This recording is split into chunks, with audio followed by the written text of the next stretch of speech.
जोश, जुनून, कॉन्फिडेंस, ये किसको नहीं चाहिए अपनी जिंदगी में। हर इंसान जो जोशीला है, हर इंसान जिसके पास कॉन्फिडेंस है, कहते हैं कॉन्फिडेंस सबसे ज्यादा बड़ा गहना है एक इंसान का। किसी ने ठीक ही कहा है, मुझसे मेरा पैसा छीन लो, मुझसे मेरी जमीन छीन लो, मुझसे सब कुछ छीन लो, बस मेरा कॉन्फिडेंस मुझे दे दो, मैं सब कुछ वापस से बना लूंगा। इन्वेस्ट किया, मैं कहता हूं कि जॉब पे हार्डवर्क ना करे, खुद पे ज्यादा हार्डवर्क करे। जिसने अपने ऊपर ज्यादा इन्वेस्ट किया वो इंसान आज बहुत बहुत आगे है। आज का पॉडकास्ट आप सभी के लिए बहुत ही शानदार, बहुत ही जबरदस्त होने वाला है, क्योंकि हमारे साथ है Shashi Kumar ji Tiwari, one of the most powerful and dynamic speakers. कैसे हैं Shashi ji? How are you doing? जोश, जुनून, कॉन्फिडेंस, ये किसको नहीं चाहिए अपनी जिंदगी में। हर इंसान जो जोशीला है, हर इंसान जिसके पास कॉन्फिडेंस है, कहते हैं कॉन्फिडेंस सबसे ज्यादा बड़ा गहना है एक इंसान का। कॉन्फिडेंस अगर आपके अंदर है तो आप कोई भी चीज कर सकते हैं। किसी ने ठीक ही कहा है, मुझसे मेरा पैसा छीन लो, मुझसे मेरी जमीन छीन लो, मुझसे सब कुछ छीन लो, बस मेरा कॉन्फिडेंस मुझे दे दो, मैं सब कुछ वापस से बना लूंगा। दोस्तों, जिंदगी में सेल्फ डेवलपमेंट की कितनी वैल्यू है। आज जिस इंसान ने अपने अंदर इन्वेस्ट किया, मैं कहता हूं कि जॉब पे हार्डवर्क ना करे, खुद पे ज्यादा हार्डवर्क करे। जिसने अपने ऊपर ज्यादा इन्वेस्ट किया वो इंसान आज बहुत बहुत आगे है। आज का पॉडकास्ट आप सभी के लिए बहुत ही शानदार, बहुत ही जबरदस्त होने वाला है, क्योंकि हमारे साथ है Shashi Kumar ji Tiwari, one of the most powerful and dynamic speakers. ना सिर्फ डायनेमिक स्पीकर, उन्हें कहा जाता है जोश की मशीन भी। कैसे हैं Shashi ji? How are you doing? नहीं नहीं, दिस इज इनक्रेडिबल। काफी समय हो जाता है, कई बार सेम इंडस्ट्री में रहते हैं, अपने अपने कामों में इतने व्यस्त रहते हैं कि बातचीत हो नहीं पाती है। बट आज इस प्लेटफॉर्म पे आपसे रूबरू होने का it's an amazing privilege to invite you here. So कैसे हैं आप? बहुत अच्छा, and it's really my honour to be here. और मैं कई बार मैंने कोशिश भी की। एक बार शायद दिल्ली में आपका प्रोग्राम था, तब मैंने कोशिश की थी आपसे मिलने की। तो देखिए उस समय नहीं हो पाई मुलाकात, अब हो गई। आज ज़्यादा देर हो पाएगी, ज़्यादा लंबी हो पाएगी, ज़्यादा अच्छी बातें हो पाएगी आई थिंक, क्योंकि उस समय होती तो शायद प्रोग्राम के समय पे होती है। उस तरीके से नहीं हो पाती, राइट? हाँ, Absolutely. ये तो नहीं हो पाता कम से कम। Correct correct correct. तो शशि जी, आपकी जर्नी कैसी रही है? कहाँ से आपने शुरू किया और आज आप लाखों लोगों को इंस्पायर कर रहे हैं? उसके लिए पहले तो आपको congratulation. How does your parents feel about this, and कैसी रही आपकी जर्नी? मेरी चरी actually I was born in Goa. मेरे पिताजी आर्मी में रहे हैं और उसके बाद से गाँव आ गए। तभी आप और ऐसे फिट दिखते हुए हैं, हम जैसे थोड़ा पेट वेट निकला हुआ है हमारा हल्का सा। नहीं, आप तो ऐसे ही बहुत फिट हैं। और गोवा से गांव की शादी रही, फिर गोवा में पैदा हुआ, फिर गांव आके पापा ने अर्ली रिटायरमेंट ले ली जी। और फिर जो मेरी प्रारंभिक शिक्षा रही, प्राइमरी एजुकेशन, वो सब कुछ गांव से ही हुई। तो गांव के सरकारी स्कूल से मैं पढ़ा, जो बोरा छाप स्कूल कई बार हम लोग कहते हैं। तो वहाँ से पढ़ाई हुई और उसके बाद से 8 के बाद मैं आ गया पटना के अंदर। ओके। तो पटना में इसलिए आया क्योंकि 8 में हमारे यहाँ बोर्ड एग्जाम हो गया था, जी। तो उसमें मैं टॉप आ गया था। अच्छा। तो मेरे पिताजी को लोगों ने कहा कि अब आपका लड़का बहुत अच्छा है या इतना टैलेंटेड है, तो आप इसे बाहर लेके जाइए, कहीं लेके जाइए, यहाँ मत रोकिए। तो उनको भी ऐसा लगा, जैसा कि कहने का बहुत बड़ा प्रभाव होता है कि लोग क्या कह रहे हैं आपके बारे में। तो बहुत सारे लोगों ने जब उनसे ये बात कही तो उनको ऐसा लगा कि ठीक है, लेके चलते हैं। 9th में मैं पटना आया और वहाँ मेरी एडमिशन उन्होंने करा दी सीबीएसई स्कूल में, अच्छा, इंग्लिश एकदम से। अब बिहार में क्या है कि आज भी 2024 का बिहार, और अभी भी वहाँ 10th के बोर्ड में इंग्लिश कंपल्सरी सब्जेक्ट नहीं है। अच्छा जी। ओ माय यानी अगर आपको 10th पास करना है, बोर्ड एग्जाम पास करना है, तो इंग्लिश में पास होना जरूरी नहीं है। या आप कितना भी नंबर लेके आए, वो आपके परसेंटेज में ऐड नहीं होगा। ये मेरे लिए नई बात है। नई बात है, और ये अच्छी बात है कि बीएसआर के प्लेटफॉर्म पे ये बात हो रही है, तो पूरा देश जानेगा। तो बिहार में इंग्लिश कंपल्सरी नहीं है, तो बच्चे संस्कृत पढ़ जाते हैं लेकिन इंग्लिश नहीं पढ़ते। तो लोगों को लगता है कि बिहारियों की अंग्रेजी कमजोर होती है, जी। और मुझे लगता है कमजोर रखी गई है। एब्सोल्युटली हम संस्कृत पढ़ जाते हैं तो अंग्रेजी कैसे नहीं पढ़ सकते हैं? करेक्ट। अंग्रेजी तो उससे कहीं आसान चीज है। जी। लेकिन चूंकि उसके नंबर नहीं जुड़े होते, इसलिए कोई ध्यान नहीं देता। और 6ठी क्लास से अंग्रेजी तब शुरू होती थी, ABCD ये सब कुछ 6 क्लास से शुरू होता था। और हम लोग इंग्लिश की जो परीक्षा थी वो पार्ले जी और टाइगर बिस्किट पे पास कर जाते थे। मास्टर जी को पार्ले जी खिला दिया तो 100 में 80 नंबर, और टाइगर भी खिला दिया तो 100 में 90 number. It was give and take, right? हमें बहुत पहले पता चल गया कि जिंदगी गिव एंड टेक, दीजिए और लीजिए। करेक्ट। और इस तरीके से इंग्लिश बड़ी कमजोर थी तब, और 9th में सीधे सीबीएसई स्कूल में आना और इंग्लिश मीडियम स्कूल में आना, तो it was very challenging for me. तो मुझे कुछ समझ में नहीं आता था, बच्चे मजाक उड़ाते थे, और ऊपर से प्रिंसिपल ने बता दिया था कि मैं टॉपर हूँ। तो जब मुझे कुछ समझ में नहीं आता था तो आके मुझसे पूछते थे कि कुछ समझ में आया? मैंने नहीं, क्या तुम तो टॉपर हो, राइट? तो ऐसे करके बड़ा मजाक उड़ता था। So for 8 and 9 months I struggle to cope up with English medium school. और उसके बाद से फिर मुझे ऐसा लगा कि मुझसे नहीं हो पाएगा. So one day I went to my father, surrendered before him, saying कि पापा मुझसे नहीं होगा. और अगर मैं सीबीएसई में रहा तो मैं तो फेल होऊंगा, लेकिन नाक आपकी कटेगी. मिठाई आपने बंटवाई थी, वो मैं टॉप आया था तो उन्होंने मिठाइयाँ बंटवाई थी. 8वीं के एग्जाम में मैं टॉप आ गया था, डिस्ट्रिक्ट टॉपर था. जी. तो उनको ऐसा लगा कि सच में मैं फेल हो जाऊंगा और उनकी इज्जत चली जाएगी. तो फाइनली मैं फिर बिहार बोर्ड में आ गया, हिंदी माध्यम. फिर मैंने अपनी मैट्रिकुलेशन की. मैट्रिकुलेशन करने के बाद फिर इंटरमीडिएट करने के बाद मैंने इंग्लिश सीखनी शुरू की. Okay. And it took me 8 and 9 months. उसके बाद से मैंने पढ़ाना शुरू कर दिया. और उसके बाद आप इंग्लिश पढ़ा रहे थे? हाँ, मैं इंग्लिश पढ़ा रहा था. क्या मैंने बात है. अपनी जर्नी इंग्लिश पढ़ाने से शुरू की और फंक्शनल इंग्लिश मेरा सब्जेक्ट था ग्रेजुएशन में. और जब मैं ग्रेजुएशन का स्टूडेंट था, यानी पार्ट 1, तब मैंने पढ़ाना शुरू कर दिया था. और वहाँ से फिर जर्नी शुरू हुई. फिर मैं डायरेक्ट सेलिंग के अंदर आया, कुछ वर्ष वहाँ पे रहा और फिर मैं ट्रेनिंग इंडस्ट्री में आया. वाओ. आई मीन आपकी और मेरी जर्नी काफी सिमिलर है. Similar है, हाँ. है ना. मैं भी सरकारी स्कूल से था. हमारे भी 6ठी क्लास से अंग्रेजी आती थी. अंग्रेजी बिल्कुल नहीं समझ में आती थी. एंड 1996 से लेके 2006 तक एक ही सपना था, अंग्रेजी बात कर ले. क्या बात है. घर वाले पापा लेके आते थे रैपिडेस्क. हाँ, सबके घर में आई है लगभग लगभग.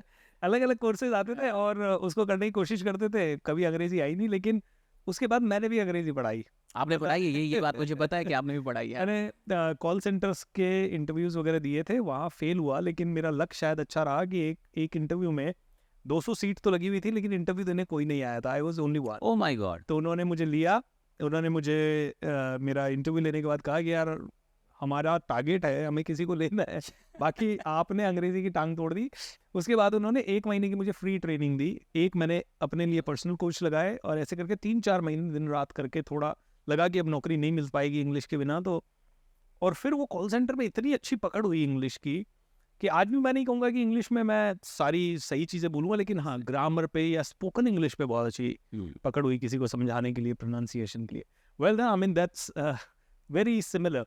सो आप ट्रेनिंग इंडस्ट्री में आने के बाद आपको, मैं इतना जानता हूँ, इस लोगों को लगता है ट्रेनिंग यार ये तो बात करते हैं, इनके पास करोड़ों रुपए आ जाता है.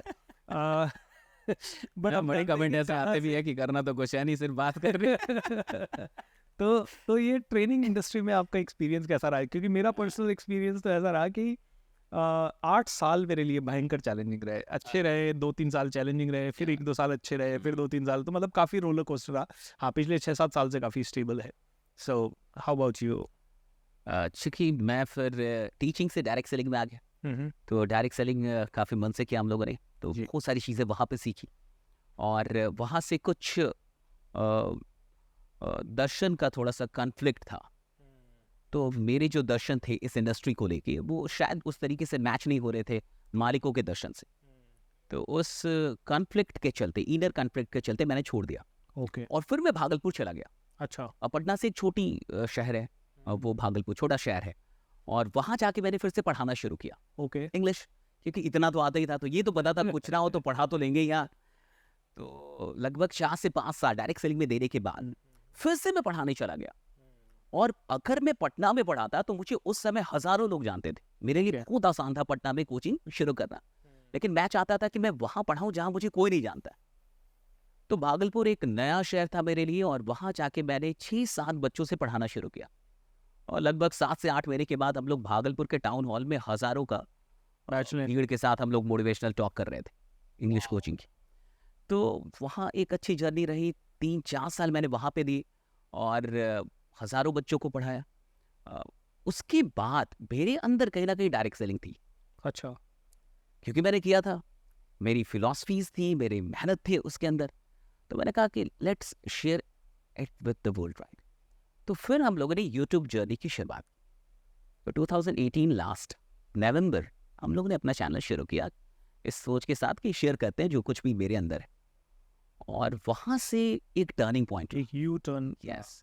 मैंने 2019 में शुरू किया था, सितंबर. सो लाइक लगभग.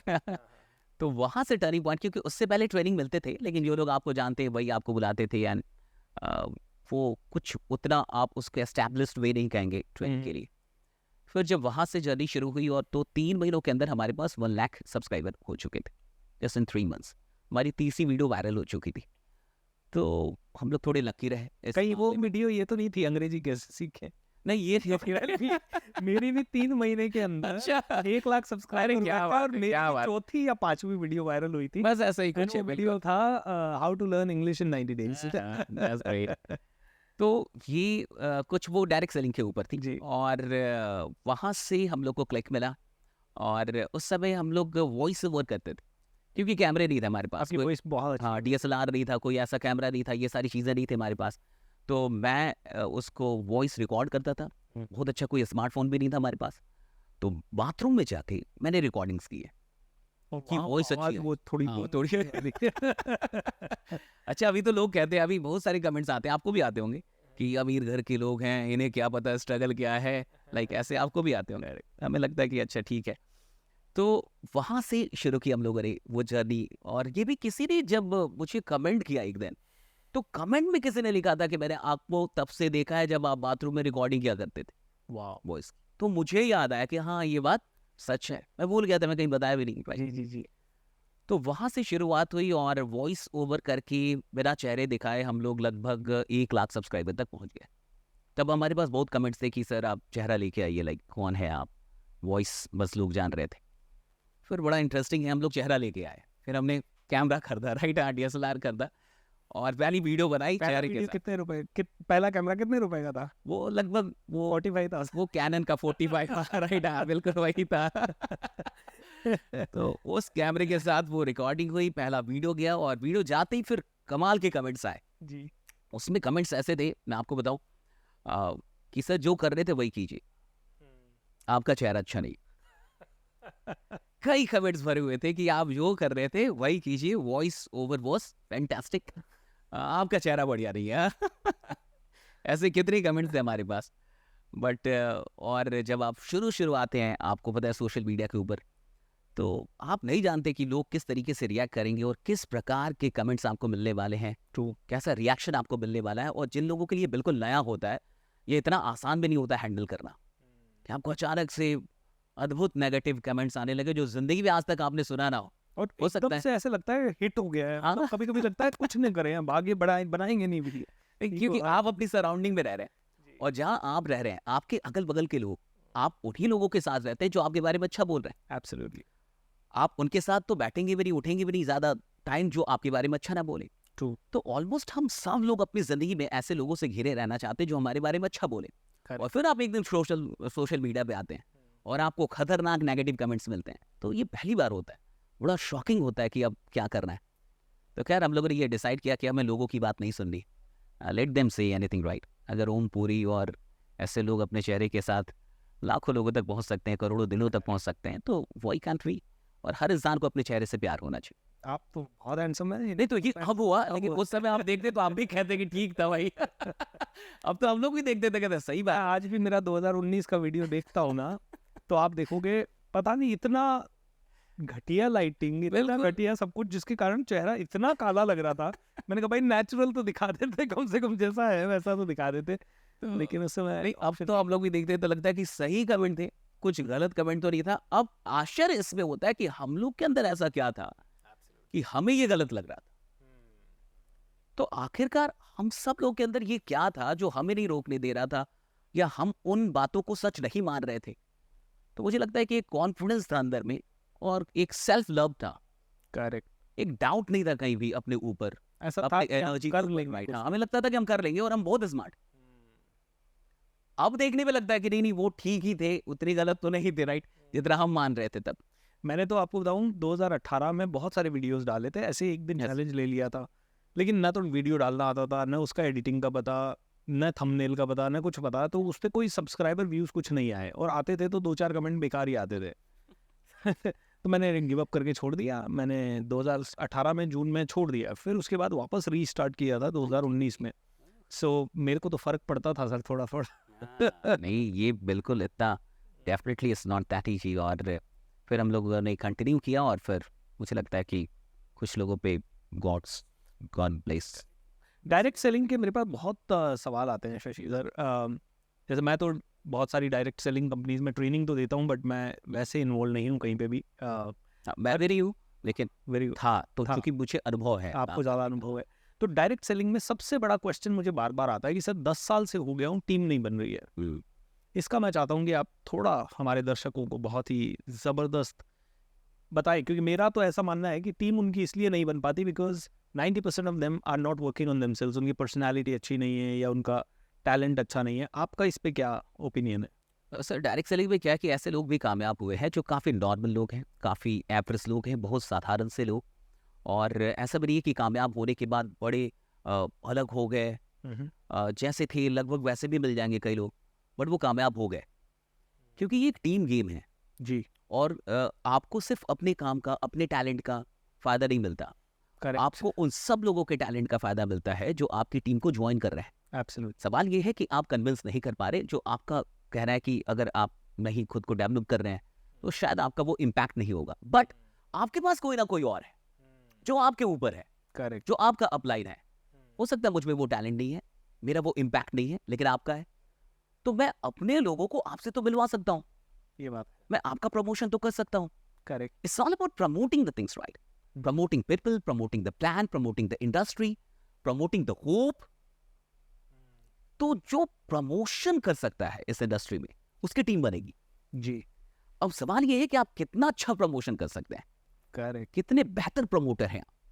लीडर वही होगा जो प्रमोटर होगा। एब्सोल्युटली, कई बार लोगों के पास जो रिसोर्सेस होते हैं उसका वो सही इस्तेमाल नहीं कर पाते, करेक्ट, और के पास रिसोर्सेस बहुत होंगे, बहुत लोग हैं। जरूरी भी नहीं है कि मैं जिस कंपनी में काम कर रहा हूँ, मान के चलिए मैं कोई नई कंपनी में काम कर रहा हूँ, वहां नहीं है ज्यादातर लोग जो अचीवर्स हैं, सक्सेसफुल हैं, राइट? बट इस इंडस्ट्री में तो है, तो मैं उनका भी प्रमोशन कर सकता हूँ। मैं पूरी इंडस्ट्री का प्रमोशन करने के लिए फ्री हूँ, और मेरे पास पूरी इंडस्ट्री है, पूरी दुनिया के अंदर ये काम चल रहा है। 100 से अधिक देशों में, 150 से अधिक देशों में डायरेक्ट सेलिंग चल रही है। न जाने कितने लोग हैं जो करोड़ों अरबों कमा चुके हैं। हर रोज भारत में कोई ना कोई इंसान लग्जरी कार निकाल लेता है, कुछ ना कुछ बन रहा है। तो बहुत ऑप्शंस है। मुझे लगता है कि जिन लोगों की टीम नहीं बनती, उनका पूरा फोकस नहीं होता इस काम पे। दो चीजें हैं कि आप काम कर रहे हैं और काम के साथ विश्वास कितना है आपका। कई लोग कहते हैं कि ये सब पार्ट टाइम में हो जाएगा, मुझे तो नहीं लगता है। हाँ, यहाँ दिक्कत है। पार्ट टाइम का जो गेम है वहां पार्ट टाइम विश्वास भी होता है। देखिए, पार्ट टाइम में हो तो सकता है, लेकिन फुल टाइम विश्वास है कि नहीं। दो चीजें हैं। अब इंटेंशन याद देखिए क्या है। अगर मैं पार्ट टाइम काम कर रहा हूँ कोई, और मेरा फुल टाइम विश्वास है, तो मैं इस पार्ट टाइम को एक दिन फुल टाइम में बदलना चाहूंगा। तो मेरा इंटेंशन ये होगा कि आज मैं 4 घंटे काम कर सकता हूँ, आज मैं 2 घंटे काम कर सकता हूँ, कोई बात नहीं। मेरा ऐसा सिचुएशन है, मेरी फैमिली है, चीजें हैं, मेरे पास रिस्पॉन्सिबिलिटीज है, वो भी मुझे देखनी है। तो मैं अभी पूरा टाइम नहीं दे सकता, 2 ही 3 घंटे दूंगा। लेकिन मेरा इंटेंशन क्या है? क्या ये 2 से 3 घंटे मैं इसलिए दे रहा हूं कि मैं कुछ पैसे कमा पाऊं, या फिर मैं इस 2 से 3 घंटे को 2-4 जन्म में बदलना चाहता हूं? Absolutely. कि मैं इस इंडस्ट्री को खुद को डेडिकेट करना चाहता हूं और एक दिन मैं फुल टाइमर हो जाऊंगा साहब। तो आप किस इंटेंशन से पार्ट टाइम काम कर रहे हैं, दैट मैटर्स। अभी जैसे इसमें कंपनी कैसे सेलेक्ट करते हैं? बिकॉज कोई भी कंपनी आज की डेट में आ रही है, बोले कि आप अमीर बन जाएंगे, करोड़पति बन जाएंगे। और मैं तो किसी से भी मिलता हूँ तो सर मेरा मिशन क्या है? मेरा मिशन है 1 लाख लोगों को करोड़पति बनाना। अब मैं देखता हूँ यार उस इंसान की खुद की पर्सनालिटी, और उसको 5 साल से देख रहा हूँ मैं, वो 5 साल से बोलता रहा है, और वो 5 साल से खुद की इनकम में इंप्रूव नहीं कर पा रहा है। तो मुझे लगता है कि कहीं ना कहीं कंपनी सिलेक्शन का भी बहुत बड़ा रोल रहता है। कैसे सेलेक्ट करते हैं कंपनी? बिकॉज लोग टिकते नहीं है एक कंपनी में, थोड़े दिन के बाद पेशेंस लूज कर जाते हैं। So what do you really want to suggest? नहीं, किसी को भी कामयाब होना है और सच में एक एस्टैब्लिश लाइफ चाहिए, तो उसको एक कंपनी में कहीं ना कहीं 5 साल 10 साल टाइम देना होगा। तो उसमें कोई शक नहीं है। अगर आप टाइम नहीं देंगे किसी एक कंपनी में और कंपनियां बदलते रहेंगे, तो आप जो लोगों को लेके आ रहे हैं आपकी टीम में, वो आप उनका फेथ कहीं ना कहीं आपसे चला जाएगा। ओके, और उनको ऐसा लगेगा कि आप अपने फायदों के लिए शायद ये बदलाव कर रहे हैं। ओके, अगर ये बदलाव जेन्युइन है कि नहीं, ये बदलना ही चाहिए, शायद वो सिस्टम खराब है, शायद वो कंपनी खराब है, जब आपने ज्वाइन किया तब आपको नहीं पता चला, अब आपको लग रहा है। और अगर वो जेन्युइन है कि नहीं अब बदलना चाहिए, and if it's not for your on benefits, अगर ये सिर्फ आपके अपने बेनिफिट के लिए नहीं है, पूरी टीम के लिए कुछ ऐसा है, तो आपको बदलना चाहिए। लेकिन अगर ऐसा है कि आप अपने स्वार्थ के लिए बदलते जा रहे हैं, जी, या फिर आप आसान रास्ता तलाश कर रहे हैं कि आप इस कंपनी में हैं तो थोड़ा टफ है, उसमें चले जाएंगे तो थोड़ा आसान होगा, उसमें जाएंगे तो और आसान होगा, तो लोग लालचों में बदलते हैं कि मुझे हार्डवर्क ना करना पड़े, कोई शॉर्टकट मिल जाए। और मैं ये कहता हूँ कि जब तक आपको लगता है कि कोई प्लान, कोई कंपनी, कोई स्कीम आपको अमीर बनाएगी, तब तक आप गरीब हैं। आपकी गरीबी तभी तक है, आपका भटकाव तभी तक है, जब तक आपको लग रहा है कोई कंपनी अमीर बनाएगी, कोई प्लान अमीर बनाएगा, कोई स्कीम मुझे अमीर बनाएगी। जिस दिन आपको ये लगता है कि अमीर बनना मेरा खेल है साहब, जी, मैं किसी प्लान में जाऊंगा, मैं प्लान को अमीर बना दूंगा, मैं किसी कंपनी में जाऊं, मैं उस कंपनी को बड़ा बना दूंगा, तो फिर आप नहीं बदलते, फिर आप टिकते हैं। एब्सोल्युटली। तो मुझे लगता है ये माइंडसेट जो है एक इजी मनी का, वो लोगों को भटकाता है। आज इंटरनेट पे 90% वीडियोस जो देखे जा रहे हैं वो है कि जल्दी से जल्दी 1 करोड़ कैसे कमा हाँ, वो मैं अब तो ऐसा कैसे कमा लें। इनफैक्ट हम भी फिर वैसे ही वीडियो बनाते हैं कई बार कि भाई जल्दी कौन से बिजनेस से पैसा कमा सके। तो आपके हिसाब से कौन से बिजनेसेस नेटवर्क मार्केटिंग के अलावा एक आम आदमी जो 25-50 हज़ार रुपए की नौकरी कर रहा है, फंसा हुआ है, 8 घंटे उसको करना ज़रूरी है, बच्चे पालने हैं, वो रिस्क भी नहीं ले सकता है क्योंकि कहीं ना कहीं कट टू कट चल रहा है। व्हाट काइंड ऑफ बिजनेसेस आपके हिसाब से do you advise to these people? अब तो चूंकि इंटरनेट के ऊपर because of technology, because of internet, बहुत सारी अपॉर्चुनिटीज है। ट्रू। और कई ऐसी अपॉर्चुनिटीज है जिनका पता हमें भी नहीं है, एब्सोल्युटली। बट जिन लोगों को सर्च करना है, जो सच में खोज रहे हैं, उनको चीज़ें मिल रही है। अब आप देखिए, एक शेयर मार्केट में इतना बड़ा बूम आया है अभी, ये कोविड से पहले नहीं था। बिल्कुल नहीं था। मुझे नहीं लगता कि इतने कंटेंट क्रिएटर्स थे कोविड से पहले शेयर मार्केट के लिए, जो आज हम लोग देख रहे हैं। और आज मैं बहुत लोगों को देख रहा हूँ जो शेयर मार्केट से बहुत अच्छा पैसा बना रहे हैं। करेक्ट। मेरे अपने भैया हैं जो पिछले 2 साल से सीख के आज बहुत अच्छा पैसा बना रहे हैं। तो मैं देख रहा हूँ लेकिन हाँ, अब 2-3 चीज़ें हैं यहाँ पे।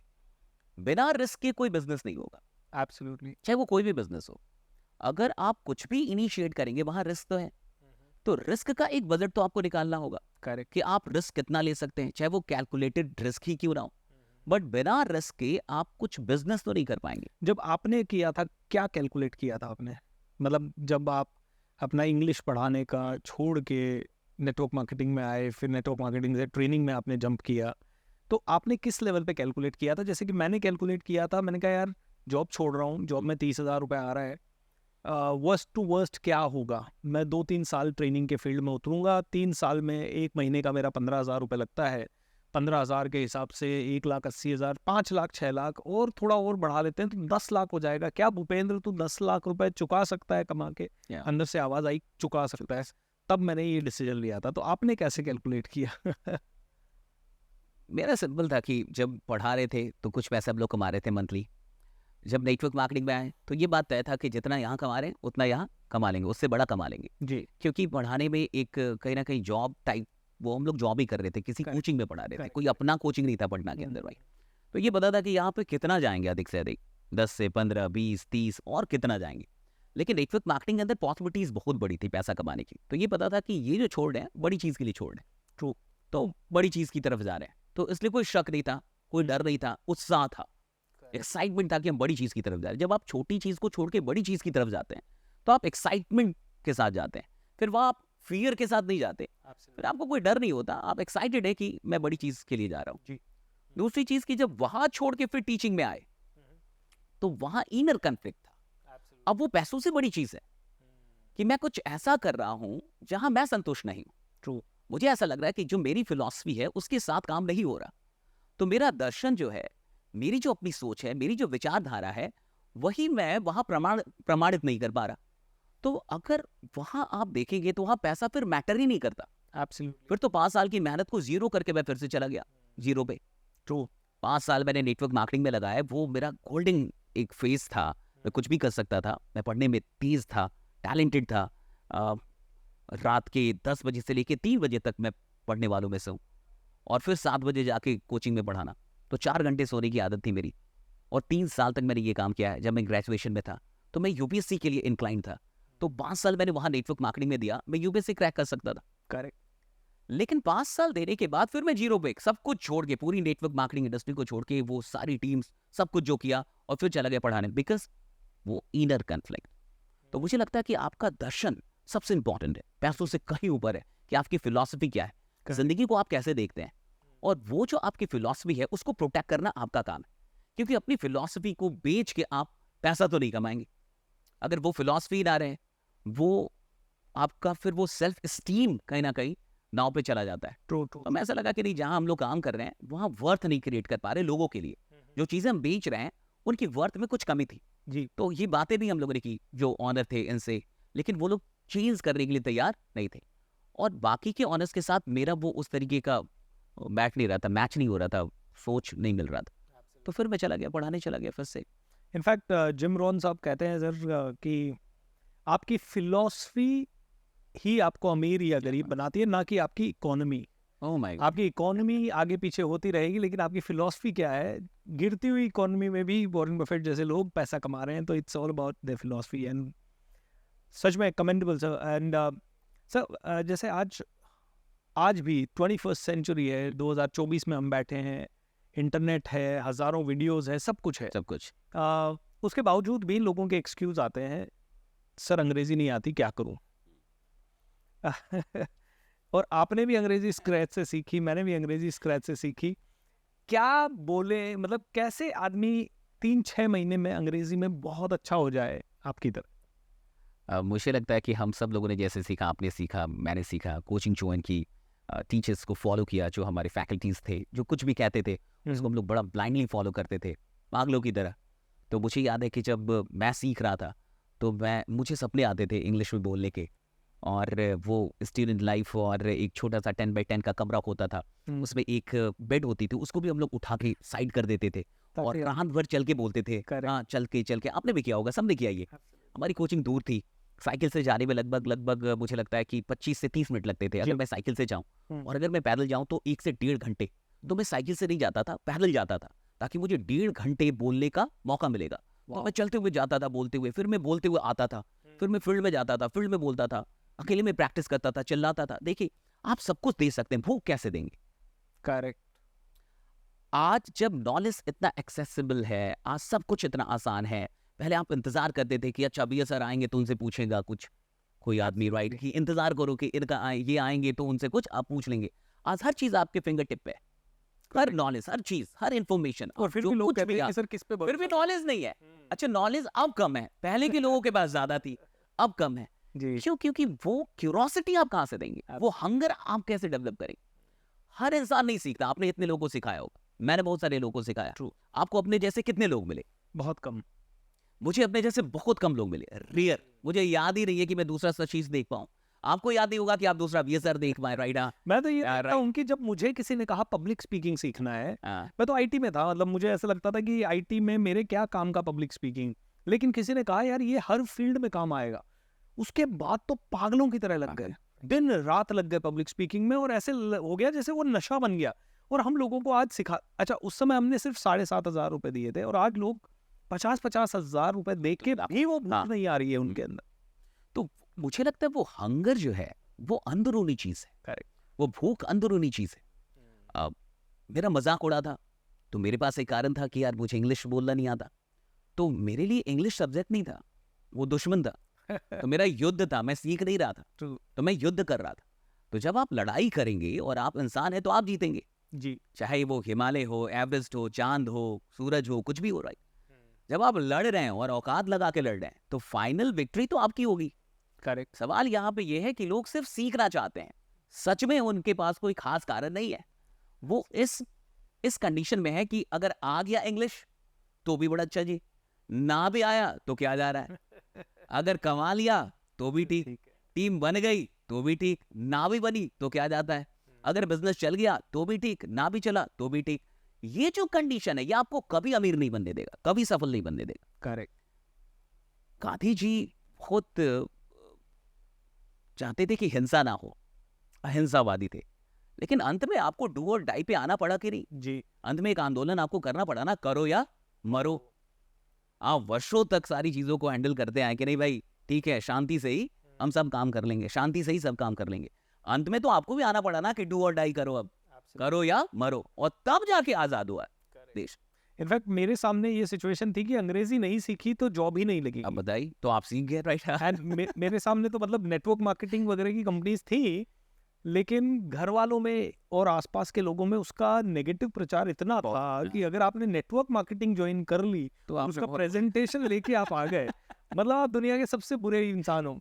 मैं 2019 तक इस बिलीफ में था कि सेल्स तो कभी नहीं करना है। हालांकि 2012, 13, 14 में मैंने सेल्स करवाया लोगों से, क्योंकि बिना सेल्स के कंपनी में पैसा नहीं आता, बट मैंने खुद ने नहीं किया।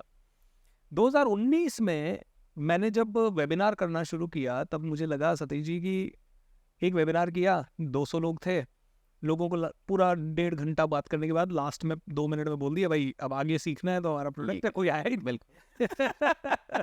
दूसरा किया, कोई आया ही नहीं। फिर दूसरे लोगों को देखा, उन्होंने देखा 1-1 घंटा वो सेल करते थे। मैंने कहा यार ये सीखना पड़ेगा, ये करना पड़ेगा।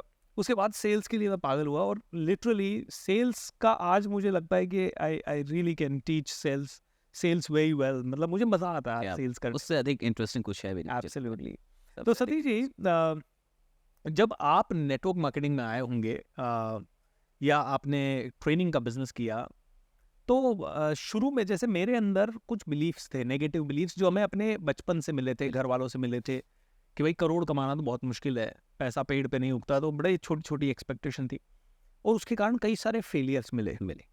आपको भी ऐसे कुछ फेलियर्स मिले होंगे। आपके नेगेटिव बिलीफ्स या एवरेज बिलीफ्स या डिसएम्पावरिंग बिलीफ्स कौन कौन से थे और उनको आपने कैसे ओवरकम किया? मेरे पास कुछ खास ऐसे बिलीव्स नहीं थे। वाओ, मैं एक जिद्दी टाइप इंसान था शुरू से ही। बचपन से। हाँ, और मुझे ये पता था कि अगर मैं कोई काम कर रहा हूँ तो मैं जीतूंगा, मैं हारने के लिए नहीं खेलूंगा। ट्रू। और मुझे ये पता था कि अगर मैं हार भी गया तो जब तक मैं बदला ना ले लूं, मुझे लगता है कि दो चीज़ों में सबसे अधिक शक्ति है, एक मोहब्बत और दूसरा नफरत। बदला। बदला, हाँ वही। तो या तो आपको जीतने से मोहब्बत हो और या तो आपको हारने से नफरत हो, या आप बदला लेंगे कि कोई चीज़ मुझे कैसे हरा सकती है।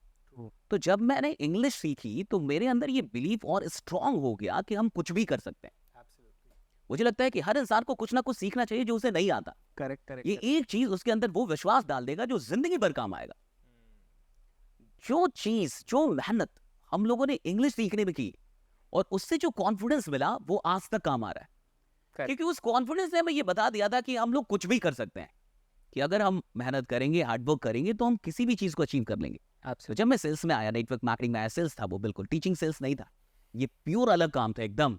लोगों के पास जाना, रोड पे भटकना, राइट। मैं कई बार अपने बच्चों से मिलता था जब मैंने टीचिंग छोड़ दी, राइट, कंप्लीटली, और मैं रोड पे पास बांट रहा हूँ। अजी आप क्या करते जी, संडे को आप क्या कर रहे हैं, ये हो रहा है, ये हो रहा है, राइट, प्रमोशन, राइट, वो सेमिनार का गेस्ट को बुला रहे हैं, अननोन इन्विटेशन इसको बोलते हैं, जब आप लोगों को नहीं जानते और अननोन लोगों को इन्वाइट कर रहे हैं। तो कई बार मेरे बच्चे मिल जाते थे कि सर आप यहाँ क्या कर रहे हैं, मैं तो आपसे पढ़ा हूँ। तो ऐसा नहीं था कि उस समय हम लोग डिमोरलाइज हो जाए, यार ये तो मेरा मैं तो रोड पे, अगर मैं बहुत बड़ा काम कर रहा हूँ, हाँ मैंने रेवोल्यूशन, राइट, जो काम हम लोगों ने किया उसमें प्राइड फील किया। पहली चीज, बहुत सारे लोग सेल्स करते हैं लेकिन उनको उसमें कोई गर्व की अनुभूति नहीं है। आप कोई काम कर रहे हैं जिसे आप अंदर ही अंदर अच्छा नहीं समझ रहे हैं तो आप कभी सेल नहीं कर पाएंगे। मेरे लिए सेल का मतलब है कि मैं खुद को पहले कोई चीज सेल कर पा रहा हूं कि नहीं। ट्रू। मैं जो चीज बेचने निकला हूं खुद को बेचूंगा, मैं खुद लूंगा उस चीज को। और अगर मेरा दर्शन क्लियर है कि नहीं, मैं जो चीजें दे रहा हूं सच में उसमें वैल्यू है और ये कमाल की चीज है, तो फिर मैं पूरी दुनिया को कन्विंस कर सकता हूं। और सवाल इसका है भी नहीं कि मुझे लोगों को कन्विंस करने के लिए बात कर रही है, मुझे किसी ने कन्विक्शन के लिए बात करनी है। और हमें तो ये पता लग जाता है कि भाई अगर हम अपना बेस्ट दे रहे हैं तो कोई ना कोई तो मिलेगा ही, बिल्कुल होता है, एकदम होता है। दूसरी चीज ये कि किसी ने मुझसे कहा कि आप बहुत अच्छा कन्विंस करते हैं, तो मैंने कहा कि मैं बहुत अच्छा कन्विंस नहीं करता, मैं सच बोलता हूँ, लोग कन्विंस हो जाते हैं। तो मैं झूठ नहीं बोलता जी। तो कई बार सेल्स में झूठ बोले जाते हैं, आप झूठ मत बोलिए। मुझे लगता है कि सच में ज्यादा शक्ति है। करेक्ट। आप सच बात बताइए कि यार यहाँ पे ये होगा, यहाँ स्ट्रगल होंगे, यहाँ कठिनाइयां मिलेंगी, रातों रात तुम कामयाब नहीं होगे, लेकिन मैं तुम्हारे साथ जिंदा हूँ, मैं तुम्हारे साथ लगा रहूंगा। तो लोग, और मुझे लगता है कि लोगों को लोग चाहिए, लीडर्स चाहिए। जब आप कहीं भी एक टीम बनाने वाली इंडस्ट्री में काम कर रहे हैं, वहां लोग बेहतर लोग चाहते हैं। वहां ये भी मतलब नहीं है साहब कि प्रोडक्ट क्या है, क्या सर्विस है, आप क्या बेच रहे हैं, नहीं आप कौन है, जो आपने पहले बात कही जी, खुद के ऊपर मेहनत करने की बात, वो बिल्कुल जायज है। क्योंकि लोग अपने से बेहतर लोगों के साथ जुड़ना चाहते हैं, जिनमें ज्यादा शक्ति हो, ज्यादा ज्ञान हो, कुछ में तो आप ज्यादा हो कि मैं आपको फॉलो करूं। अगर आप मुझसे किसी भी चीज में ज्यादा नहीं है तो मैं आपको क्यों फॉलो करूंगा, आपकी बात क्यों मानूंगा। और जब तक मैं आपकी बात नहीं मानूंगा आप मुझे तो कुछ सेल नहीं कर पाएंगे। करेक्ट। आप सेल तो तभी कर पाएंगे जब मैं आपकी बात मानूंगा, और मानूंगा तब जब मुझे लगे कि आप कुछ तो बेहतर है मुझसे, किसी भी चीज में बेहतर। चलिए आप अनपढ़ हैं लेकिन आप में जो साहस है, मैं पीएचडी करके वो साहस नहीं रखता, तो भी मैं आपको नेता मानूंगा। भगत सिंह अपना नेता चंद्रशेखर आजाद को मानते थे, तो चंद्रशेखर आजाद तो बहुत पढ़े नहीं थे जी, लेकिन भगत सिंह तो बहुत पढ़े लिखे थे, इंटेलेक्चुअल थे, कमाल के इंटेलेक्चुअल थे। और चंद्रशेखर आजाद वो नहीं, वो तो अनपढ़, मतलब वो पढ़े लिखे नहीं थे, उनके पास कोई वो शिक्षा, वो सारी चीजें, डिग्रियां नहीं थी, लेकिन नेता वही थे उनके। ट्रू। तो हो सकता है कि कोई ना कोई ऐसी चीज हो जो आपके पास ज्यादा हो, तो और एक ही चीज है वो जो आपने शुरू में बोली, कॉन्फिडेंस। करेक्ट। कोई चीज बपौती हो ना हो मुझे नहीं पता, ये बपौती नहीं है, ये पीएचडी से नहीं आती, ये किसी किताब से नहीं आएगी, या मेरे अंदर जो कॉन्फिडेंस है वो मैं पैदा कर सकता हूँ। तो सिर्फ एक ही चीज है जहां सेल्स के बंदे पूरी दुनिया से किसी से भी ज्यादा हो सकते हैं, वो है कॉन्फिडेंस उनका। एब्सोल्युटली। तो अगर वो चीज उनके अंदर है तो definitely they will be able to succeed in sales. In fact दोस्तों, दुनिया के सबसे बड़े सेल्स गुरुज जो भी हैं, जैसे जॉर्डन बेलफोर्ड, ये सभी लोग कहते हैं कि आपके अंदर जो फीलिंग है आपके प्रोडक्ट और आपकी सर्विसेज को लेके, वो अगर आपने किसी और में ट्रांसफर कर दी तो सेल अपने आप हो जाएगा। It is called the feeling of certainty. I am sure क्या बात। ये प्रोडक्ट मेरी जिंदगी चेंज कर रहा है तो आपकी भी जिंदगी चेंज करेगा। सो सतीश जी, बहुत सारी किताबें भी हम लोगों को पढ़नी होती है पढ़ाने के लिए। आपकी कौन कौन सी फेवरेट बुक्स है और कौन सी बुक आप ऑडियंसेस को रिकमेंड करना चाहेंगे? देखिए, डेल कार्नेगी की जितनी भी किताबें हैं जी। वो अद्भुत है, वाह। क्योंकि वो अद्भुत लिखते हैं। और दूसरी चीज उसके बाद से एक शिव खेरा। जी। तो मोटिवेशन में हम लोगों ने शिव खेरा को पढ़ के ही हम लोग शुरू हुए। अब आज की जनरेशन तो जानते भी नहीं, बहुत सारे ऑडियंस को भी नहीं पता होगा शायद अब की जो जनरेशन है, लेकिन आपने भी पढ़ी होगी, You मैंने Can पढ़ी Win, है, yes. You can win right. उससे मैं काफ़ी प्रभावित हुआ। दूसरी चीज़ कि आप किताब कौन सी पढ़ रहे हैं उससे भी कहीं ज़्यादा ज़रूरी है कि किताब पढ़ते कैसे आप। तो बहुत लोग सिर्फ पढ़ते हैं लेकिन नोट्स नहीं बनाते। मेरा मानना है कि सिर्फ किताबें पढ़ना नहीं चाहिए, आप किताबों से नोट्स क्या क्रिएट कर पा रहे हैं, दैट्स इंपॉर्टेंट। दूसरी चीज़ कि किताब पढ़ते हुए जो इंसान नोट्स बनाता है वो किताबों से ज़्यादा चीज़ निकालता है। बिल्कुल सही कहा आपने। और कई बार एक दो लाइन आपको कुछ और चीज़ें दे देती है जो किताब में थी नहीं। And this is also true for videos also. Videos अगर आप वीडियो देख रहे हो ऐसे ही देख रहे हो बिल्कुल तो सही। एंटरटेनमेंट हो गया, लेकिन अगर आप नोट्स बना रहे हो नोट्स बना रहे हैं कि नहीं। एब्सोल्युटली। तो किताबें, मुझे तो लगता है कि जो भी लोग किताबें लिखते हैं दिल से लिखते हैं और वो बड़ी मेहनत से लिखते हैं। तो हर किताब ही बड़ी अच्छी है और किताबों से अच्छा कुछ भी नहीं है। और जो इंसान किताबों के साथ जुड़ा हुआ है वो भाग्यशाली। इस डिजिटल ज़माने में अगर कोई इंसान किताबों से जुड़ा हुआ है वही लीड है, वही लीडर है और वही लीड कर रहा है। ट्रू। जो पढ़ रहा है वही लीड कर रहा है, जो पढ़ रहे हैं वही कमा रहे हैं। करेक्ट। अब चूंकि कोई पढ़ना नहीं चाह रहा, हर इंसान चाहता है कुछ डिजिटल कोर्स कर ले या आप कुछ बता ऑडियो दें तो बुक सुन लें या चलते ऑडियो चलते सुन लें, गाड़ी में सुन लें। और किताबें और इन दोनों में, इन सब चीज़ों में बहुत डिफरेंस है। किताबें रूट हैं। करेक्ट। जो लोग आज डिजिटल ज़माने में किताबों से जुड़े रहेंगे और आधे घंटे भी किताब पढ़ रहे हैं, 1 घंटे भी किताब पढ़ रहे हैं, वो बाकी लोगों से बहुत आगे निकलेंगे। एब्सोल्युटली। तो मुझे लगता है कि जो भी किताबें, हर इंसान का अलग जॉनरा है, अलग उसका फील्ड है, उस फील्ड में जो भी किताबें मिलती है उसे पढ़ते चलिए, राइट। सो मैं बहुत किताबें खरीदता हूँ, खरीदते रहता हूँ। हर महीने 4, 5, 6 किताबें मेरे पास आते रहती है और पूरी ना भी पढूं फिर भी कुछ चीज़ें हाँ मैं पढ़ते। मुझे किसी ने कहा था सर कि पूरी किताब पढ़ने की आप नहीं पढ़ पाते तो उससे गिल्ट होने की। मैं पहले किताब खरीदता नहीं था 2007-8 में। तो किसी ने कहा किताबें कौन सी पढ़ी तूने? मैंने कहा मैंने नहीं खरीदी। बोले क्यों? मैंने कहा सर मैंने पिछले साल 2-3 खरीदी थी, पर नहीं पढ़ा आज तक। बोले तो इसलिए नहीं, तेरे को किताबें खरीदनी है। मैंने कहा क्यों? तो मतलब मैं पढ़ ही नहीं रहा हूँ तो क्यों कर दो?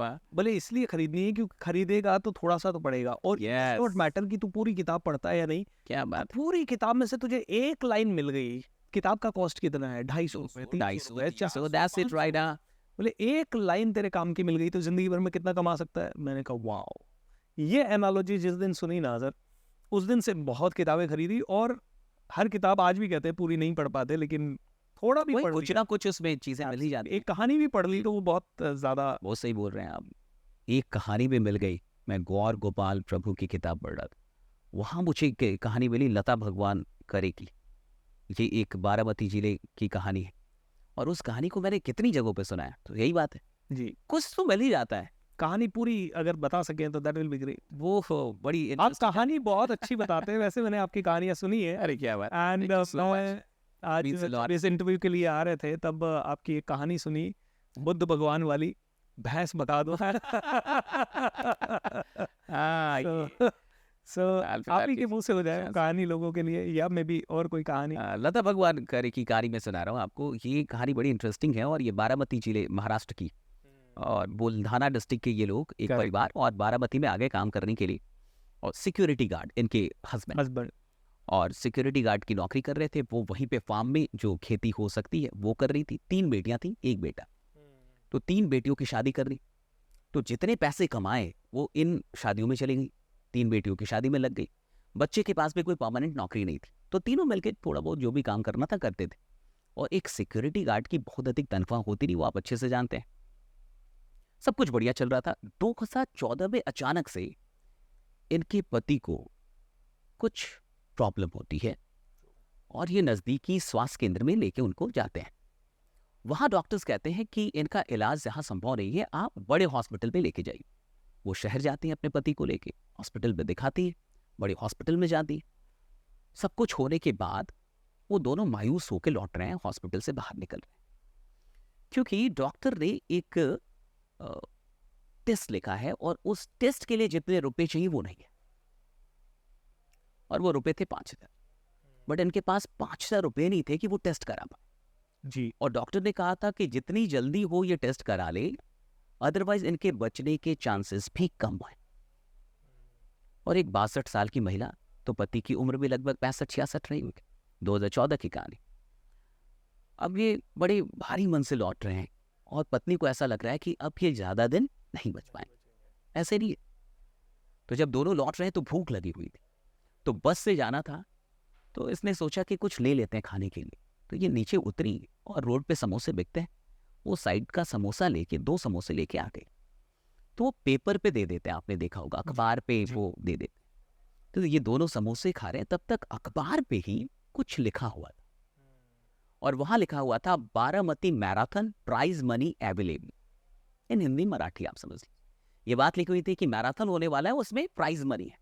इस पे इसकी नजर चली जाती महिला की, लता जी की, और वो पहुंच जाती है उस मैराथन में दौड़ने के लिए। अब ऑर्गेनाइजर कहते हैं कि भाई आप अचानक से दौड़ेंगे, आपने क्या प्रैक्टिस की है? तो कहते नहीं, मैंने प्रैक्टिस तो नहीं की, तो फिर हम आपको कैसे दौड़ने दें? तो जिसमें फॉर्मेलिटी होती है रिस्पॉन्सिबिलिटी की, वो सारी फॉर्मेलिटी पूरी हुई। वो जबरदस्ती करके कि मुझे दौड़ना ही है, मुझे दौड़ने दीजिए, तो ऑर्गेनाइजर ने एक्सेप्ट कर लिया। रेस शुरू होती है। अब बहुत सारे लोग बहुत दिनों से प्रैक्टिस कर रहे होंगे उस मैराथन के लिए, और ये जब मराठी महिला साड़ी को यहाँ तक ऐसे करके मान लिया और दौड़ना शुरू की। चप्पल टूट गया बीच में, रास्ते पे कंकड़ पत्थर सारी चीजें, वो चप्पल को छोड़ के खाली पैर दौड़ी ये महिला। कहानी कहती है कि खून भी निकल रहा है, लेकिन ये दौड़ते जा रही है। और फाइनली जब रेस समाप्त होती है तो उस मैराथन को लता भगवान करे जीतती है और ये महिला जीत जाती है। सारे लोग आते हैं, रिपोर्टर्स आते हैं, लोग आते हैं, कैसे जीता आपने, क्या हुआ? कहते कि वो सब छोड़िए, मेरा पैसा देती। वाओ, आई डिड, वो प्राइज मनी मुझे दे दीजिए। और वो प्राइज मनी कितने थे? 5,000। और वो 5,000 रुपये लेके जाती है और अपने पति का MRI टेस्ट, वो MRI टेस्ट होता है और फाइनली वो अपने पति को बचा लेती है। बट रातों रात लता भगवान करे एक पर्सनालिटी हो जाती हैं, एक बड़ी नाम हो जाती हैं मीडिया में, यहाँ वहाँ। इन पे डॉक्यूमेंट्री बनी है, मराठी में मूवी बनी है जिसमें इन्होंने खुद एक्ट किया है। उसके बाद कई और मैराथन, कई और रेस इन्होंने जीता। तो सवाल इसका है कि बाकी लोग दौड़ रहे थे रेस जीतने के लिए इनके पास, और ये जीत रही थी अपने पति को बचाने के। दोनों में बहुत अंतर है। बाकी लोग फन के लिए दौड़ रहे थे, मैराथन के लिए दौड़, प्राइज के लिए दौड़ रहे थे, ये जीवन के लिए दौड़ रही थी, ये अपने हस्बैंड को बचाने के लिए दौड़ रहे थे। तो सवाल यही है कि आप काम जो कर रहे हैं किसके लिए कर रहे हैं, और जिन लोगों के लिए आप काम कर रहे हैं उनसे आपको कितनी मोहब्बत है। क्या बात है। सवाल इसका भी नहीं है कि आप काम क्यों कर रहे हैं, सवाल इसका भी किसके लिए कर रहे हैं, और जिनसे कर रहे हैं उनसे सच में मोहब्बत है कि नहीं। मुझे तो अब ढकोसला लगता है, इंसान को अपने भी परिवार से मोहब्बत है कि नहीं। मैं तो इसमें भी क्वेश्चन करता हूँ कि आप झांकिए कि क्या सच में आपको अपने भी लोगों से मोहब्बत है उतनी। ये कहानी मैं अपने मैजिक ऑफ थिंकिंग रिच में दर्शकों को जरूर बताऊंगा। This is literally beautiful and mind blowing. It can really bring something powerful out of them. Great, sir. I mean, it's beautiful to hear you. And ऐसे लग रहा है कि ये conversation चलता जाए, मजे आते जाए. But unfortunately आगे एक और engagement है, तो we'll have to cut it short. But बहुत जल्द हम एक और conversation के लिए मिलेंगे. मैं यहाँ हूँ दिल्ली में काफ़ी दिनों के लिए। ये बढ़िया। सो दोस्तों देखिए कितनी छोटी छोटी बातें, अंग्रेजी सीखना है, इसमें से आप कुछ अच्छा निकाल सकते हैं। नेटवर्क मार्केटिंग में आप हैं तो कितनी बढ़िया बातें आप ले सकते हैं। शशि जी की ज़िंदगी से आप बहुत सारी चीज़ें आप निकाल सकते हैं। एंड ये छोटी छोटी चीज़ें ही है। देखिए भूख अगर आपके अंदर आ गई तो आप में से कई लोग कहाँ पहुंच जाएंगे पता नहीं चलेगा। शशि जी, जाते जाते कोई ऐसी एक पंच आपकी तरफ से आपके अंदाज में हो जाए जो मतलब लोगों को जिंदगी भर याद रहे, and that will be mind boggling. बस वही जो सर ने बात कही कि भूख अपनी बढ़ाइए, राइट। आपको कोई भी कुछ भी नहीं दे सकता, इस दुनिया में सारी चीजें उपलब्ध हैं। आपके पास क्या है, आप कितना लेना चाहते हैं और कितना देना चाहते हैं, दोनों चीजें। सिर्फ सपने मत रखिएगा, कुछ उद्देश्य भी रखिएगा। सपने का मतलब होता है कि आप दुनिया से क्या लेना चाहते हैं, वो सब कुछ ड्रीम है। और आप दुनिया को क्या देना चाहते हैं, वो पर्पस है। तो आपके पास कुछ पर्पस भी होना चाहिए। इंसान वो बेहतर बनता है जो कुछ देने के लिए पैदा हुआ है, जो चाहता है कि मैं कुछ दूं। क्योंकि मिल तो कुछ ना कुछ गया है, ये जिंदगी मिल गई, यही काफी है। लेकिन इस जिंदगी से आप लौटाना क्या चाहते हैं, क्या देना चाहते हैं, इससे ये फर्क पड़ेगा कि आपके अंदर कितनी भूख होगी, कितनी प्यास होगी, कितनी तड़प होगी, कितनी दीवानगी होगी, और कहां से उठ के हम जैसे लोग यहां तक आ गए। तो आप खुद बेहतर है। तब तो इतनी चीजें नहीं थी, कोई बताने वाला नहीं था, समझाने पता ही नहीं था कि क्या होता है ये सारी चीजें। आज तो आपके पास BSR सर हैं, इतनी सारी चीजें लाइव जो आपके शो होते हैं और आप जो लाइव करते हैं, हजारों लोग वहां जुड़ते हैं। हम सब लोगों ने कई बार आपको देखा है, और मुझे नहीं लगता कि आज अगर कोई इंसान अब कैसे कोई फ्रस्ट्रेटेड हो सकता है, अब कोई कैसे डिमोटिवेटेड हो सकता है, राइट। अब आप कैसे अपनी उम्मीदें खो सकते हैं कि मेरे पास उम्मीद नहीं है जी, हौसला। अब कैसे सुसाइड कर सकता है कोई? अब तो इतने लोग हैं आपके पास, अब तो सवाल ही नहीं उठता। तो अब तो आपके पास पूरा पूरा मुझे लगता है कि ये अवसर युग है, अपॉर्चुनिटी एरा है। इतनी अपॉर्चुनिटी है और इसका फायदा उठाइए, खुद को स्ट्रांग बनाइए, टाइम बर्बाद मत कीजिए, और आप लगे रहिए ड्रीम के साथ, पर्पस बनाइए, और जिंदगी में कुछ कमाल करके ही जाइएगा। ऐसे जाइएगा मत यहाँ से। मैं ऐसे ही कहता हूँ, जो भी करो कमाल का करो, नहीं तो मत करोगे यार, मत करोगे यार। ऑलराइट, सो दोस्तों, ये थे आपके सामने शशि कुमार तिवारी जी। SKT ऑफिशियल के नाम से इनका YouTube चैनल भी है और Instagram वगैरह है। आप लोगों ने हमेशा इनके वीडियो सुने ही होंगे। जो भी वीडियो इंडिया के किसी भी मोटिवेशनल स्पीकर का दिखे, उसमें सबसे ज्यादा जोशीला अगर कोई बात कर रहा है तो वो शशि सर है। And at the same time हजारों लोगों को इंस्पायर कर रहे हैं, लाखों लोगों की जिंदगी बदल रहे हैं। दोस्तों, आप सभी इस पॉडकास्ट को सेव करिए, मेरी बात मानिए, एक पर्सनल आपको रिक्वेस्ट है, 3 बार सुनिएगा इसे। इसलिए नहीं क्योंकि मैं कर रहा हूँ ये, या मेरे चैनल पे हो रहा है, या शशि जी बात कर रहे हैं, इसलिए बिकॉज आपकी लाइफ बहुत इंपॉर्टेंट है। लाखों किताबें पढ़ने की या लाखों पॉडकास्ट सुनने की जरूरत नहीं है। अगर आपने एक भी बहुत अच्छे से, बहुत बढ़िया तरीके से कर लिया ना, जैसे ब्रूस ली कहते हैं, कोई इंसान लाखों मूव की प्रैक्टिस करे, उससे मुझे डर नहीं लगता। एक मूव अगर किसी ने लाख बार प्रैक्टिस किया है तो उससे मुझे डर लगता है। सो आप इसे ढंग से सुने, फैला भी दीजिए, एंड बहुत प्यार दीजिए इस पॉडकास्ट को, ताकि हम सब भी और उत्साह से काम कर सकें। और जैसे कि शशि जी ने कहा, अब तो मोटिवेशन के लिए कहीं जाना ही नहीं है। अब तो आप में से कोई सुसाइड कर ही नहीं सकता, अब तो डिप्रेशन हो ही नहीं सकता। एंड एक बहुत अच्छी बात आपने इस कहानी के माध्यम से कही कि यार, आप अपने घर वालों को सच में प्यार करते हो क्या? अगर करते हैं या नहीं करते, इसका यार्ड स्टिक अगर आपको देखना है तो लता जी की कहानी एक बार फिर से जरूर सुन लीजिएगा। अगर कम पैसे आ रहे हैं, मतलब शायद आप अपने आप को या अपने परिवार को उतना प्यार नहीं करते। Let's make it big. एक ही जिंदगी मिली है, इस एक जिंदगी में बहुत बड़ा काम करना है। मौका एक है, लगा दो चौका। गॉड ब्लेस यू, नमस्कार, and be happy. Thank you.